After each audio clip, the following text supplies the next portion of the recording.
Madame Thérèse Casgrain, qui fut présidente de la Ligue des droits de la femme. Quelles sont les principales luttes que vous avez menées, sur le plan politique par exemple?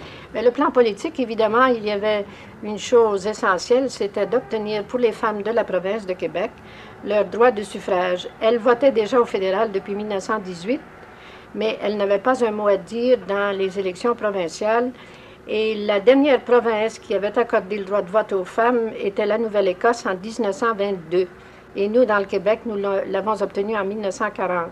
Alors, il a fallu batailler ferme. Nous sommes allés, je crois que c'est 15 fois à Québec, faire présenter des projets de loi avant de vraiment obtenir le droit de vote et l'éligibilité pour les femmes. Nous avions des députés qui manquaient tout de même d'élégance. Une fois, il y a une procédure parlementaire qui consiste à renvoyer une mesure à 6 mois, c'est-à-dire la façon de la jeter hors de la Chambre et de l'annuler.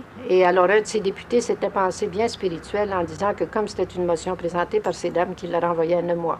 Et sous quel prétexte ou pour quelle raison cette opposition? D'abord, il y avait toujours les mêmes vieilles rengaines, c'est que d'abord, nous allions ruiner nos foyers. Nous ne les ruinions pas au fédéral, mais au provincial, évidemment, ça avait un autre aspect.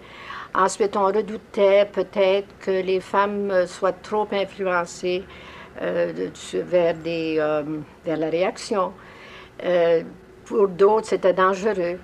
Ensuite, le fond de l'affaire, je crois que s'ennuyaient les politiciens d'augmenter leur mot de tête en temps d'élection. Alors, c'est eux qui, principalement, s'opposaient à cette mesure? Bon, ça venait d'un peu partout. Ça venait même, malheureusement, certains dirigeants spirituels considéraient que c'était extrêmement dangereux pour les femmes. Et en dépit du fait qu'il y avait des paroles et puis des enseignements qui nous venaient directement du Saint-Père, nous avons eu beaucoup de difficultés. Et sur le plan juridique? Évidemment, la lutte s'engageait de ce côté-là aussi parce que la femme mariée dans le Québec est une mineure, et elle l'est encore d'ailleurs, mais à ce moment-là, la loi était encore beaucoup plus sévère. Elle n'avait aucun regard sur l'administration de ses biens, même celle qui était mariée en séparation de biens. Et nous avons entrepris la lutte en 1929. Nous avons demandé au premier ministre de l'époque, qui était l'honorable M. Taschereau, de nommer une commission de juristes. Et cette commission a été nommée en 1929 et pendant 2 ans, elle a étudié. Nous avons présenté des mémoires. Et je me souviens en particulier que le père de Monseigneur Roy, le juge Ferdinand Roy, était un des juristes qui l'avait étudié.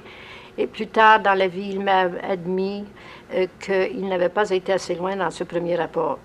Ensuite, en 40 ou après avoir obtenu le vote, nous avons demandé une autre commission. Et M. Duplessis avait nommé une commission dont le sénateur Méthode de Trois-Rivières était le seul commissaire avec un secrétaire. Et cette commission a fait un rapport après 7 ans. Et ce rapport n'a pas encore... n'était pas à notre satisfaction. Nous avons de nouveau réclamé. Et finalement, on a nommé une commission dont l'honorable juge Thibodeau-Rinfret était le président. Et le sénateur Jean-François Pouliot en fait également partie. Et aujourd'hui, je crois que c'est M. André Nadeau qui a pris la relève avec la disparition du juge Rinfret. Et nous espérons qu'enfin, on va supprimer l'incapacité civile de la femme mariée, qui est vraiment la chose à faire en ce moment. Ensuite, du côté économique, nous avions également une autre lutte parce que à ce moment-là, pas plus qu'aujourd'hui d'ailleurs, le principe à travail égal, salaire égal n'est appliqué dans le Québec. Et il y avait par exemple le sort des institutrices qui nous bouleversait parce qu'elles n'avaient, à ce moment-là, j'en connais, qui avaient des salaires de 150 à 200 $ par année. C'était inconcevable. Et j'en connais qui avaient enseigné pendant près de 50 ans, qui avaient une pension annuelle de 25 $ par année. Je me souviens en particulier d'une petite qui avait à peu près 30 ans, qui avait charge d'une école, qui me disait qu'elle se levait le matin à 6 heures pour chauffer l'école avant que les enfants arrivent. Puis elle dit, vous savez, madame, avec mon salaire, je m'achète un morceau de viande au début de la semaine et à la fin de la semaine, j'ai faim.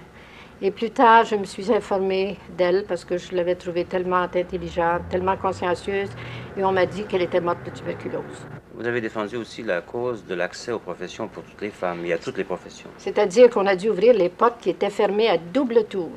Nous avons fait présenter des projets de loi pour l'admission des femmes au barreau, et ce n'est qu'en 1941 que les femmes ont pu pratiquer le droit dans la province de Québec. Nous avons également essayé de leur ouvrir les portes du notariat, c'est venu plus tard, des comptables agréés. En fait, dans tous les domaines, nous avons essayé de leur donner la facilité de gagner leur vie selon leurs aptitudes. Madame Casgrain, est-ce qu'on ne s'est pas opposé dans la province du Québec à ce que les allocations familiales soient versées aux mères de famille? C'est-à-dire qu'il n'y a eu rien de précis dans les textes, mais ce qui est arrivé à un moment donné, c'est qu'on m'a laissé entendre, je me trouvais de passage à Ottawa, qu'il se préparait une chose assez injuste à l'égard des femmes de la province. Régime d'exception pour les femmes du Québec. Alors, je trouvais ça extrêmement malheureux. Si on l'avait donné aux pères dans tout le pays, je n'aurais probablement pas soulevé de discussion, mais je trouvais inconcevable de faire cet affront à nos mères de famille. Mais est-ce que cette mesure-là avait été annoncée à l'avance? La mesure des allocations avait été annoncée, mais le tout s'était fait dans le calme et le silence. Et c'est par hasard que j'ai découvert ça. Et ce qui confirme la véracité de cette chose, c'est que le chèque des allocations est sorti le 1er juillet dans tout le pays et le 21 dans la province de Québec. Et j'avais eu vent de cette chose au mois de juin. Peut-on savoir comment? C'était quelqu'un qui était à Ottawa, qui était dans un des départements et qui était venu vers moi et qui m'avait dit, Madame, nous allons, on va faire something very bad aux femmes de la province de Québec. Comment considérait-on dans votre milieu à vous une femme qui faisait, comme vous, de l'action sociale et politique? Évidemment. Mettons vers les années 1930. C'était assez spécial et j'ai l'impression que mon cher mari souvent se faisait prendre en pitié par bien des gens. On lui disait, mais ne la laisse pas faire. Et puis, ou bien alors, on me disait à moi, mais vous ruinez sa carrière, vous êtes insupportable. Et non seulement à moi, mais je connais des femmes dont les maris s'opposaient absolument à ce qu'elles publiquement viennent nous aider. C'était extrêmement malheureux et j'ai toujours une profonde gratitude envers le compagnon de ma vie qui m'a permis de faire ce travail qui était loin d'être facile et qui était loin d'être populaire à l'époque. Estimez-vous, Madame, que les Canadiennes françaises étaient et sont encore suffisamment conscientes de la nécessité de défendre leurs droits? Malheureusement, non, monsieur. Elles ne le sont pas encore. À ce moment-là, nous avons fait cette lutte. Nous n'étions qu'aux 25 ou 30 peut-être, qui étaient vraiment conscientes. Peu à peu, les associations féminines nous appuyaient, mais mollement et très timidement.